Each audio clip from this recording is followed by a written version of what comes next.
Alright, I get requests for this video all the time. It's just how do you sell something on eBay? The first thing that you're going to do is search for the very item that you're trying to sell. So let's say you have a vintage old doll. Look on the very back of her neck and see if there's any identification marks.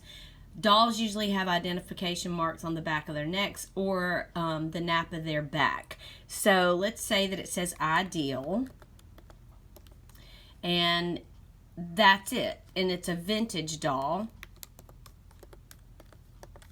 So put vintage Ideal doll, and then possibly measure how tall the doll is. The doll is 14 inches. So just put in, that's all we got. So then hit your search, boop.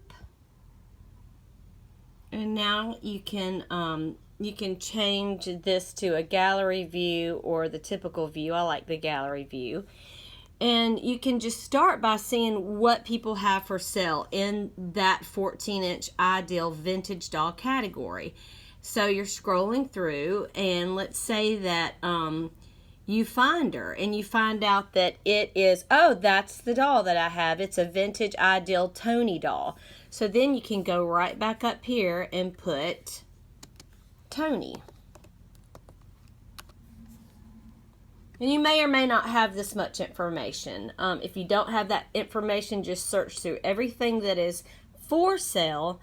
Then once you, if you don't find her, or if you do find her, either way, on the left-hand column, go over and scroll down to the option that says sold. And you click on that, and it's going to give you everything that's completed in that same category. And you can see exactly what this vintage Tony doll has been selling for. So there's $19.99, $6.99, $67. She sold 2 of them. $9.99, $21. $25. So the reason that the prices are all over the place is because of condition. Could be hair color, could be one has original clothes, the other one doesn't. One has an ink mark, another one doesn't. But if you want to specifically, if you're like, that looks exactly like my doll. So then just click on this listing. And once you do, look at the title of the listing and then click on See Original Listing. Scroll down. And now you can see exactly how this person listed this doll, all of the pictures. And then let's say that you're like, okay, great. This is exactly what I want to sell. So you scroll to where it says, do you have one to sell? This is under the picture option. Sell now. Bam. Sell now. And it should go to that page.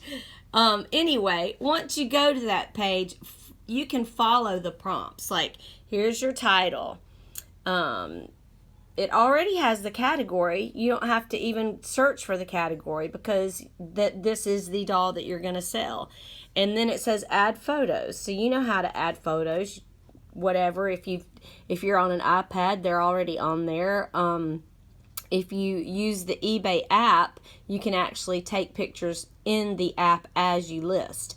But anyway, I hope this helps. You literally just follow the prompts. It'll tell you every single thing that you need to click on, doll size, where it was made. You do not have to fill in all of these options. That is not necessary. It's just helping your buyers be more specific with what you have. This item description, you describe as best you can. You know, this doll was only ever displayed. It is in perfect condition. There are no marks or stains. Or this doll looks great. It has no odor. That's always, people always want to know how your items smell. No smoke, no pets. One black ink mark on the back of her neck or whatever. And then here's your options for how to sell it. You can either just say, nope, I'm going to sell this doll. for $30. So you put in your price right here, and then you can either click on or off let the buyers make an offer. You only have one to sell, and then you will have to set up a PayPal account and just put in your PayPal email right here. That's how you sell on eBay. Shipping, you can kind of base your shipping off of what the previous seller has put in for this doll. This particular seller, okay, actually this one doesn't say anything. So you'll have to know how much your package is going to weigh. Go ahead and package your doll, or at least set her in a box, weigh it, consider a few more extra ounces for packing materials. And then if you don't have postal scales, you'll have to run by and have somebody weigh it at the post office. I recommend getting some postal scales on Amazon, typically for less than $25. And that way you can measure your box, put in your box dimensions, and you put in exactly, okay, this is going to weigh 3 pounds, and always give yourself a couple extra ounces. If it weighs 3 pounds, 2 ounces, just go ahead and put 4 pounds, or 3 pounds, 10 ounces. And then I wouldn't worry about boost your sales. I've done that before. It doesn't really help. And then boom, list item. Or you can save it as a draft and go back and work on it later. Hope this helps.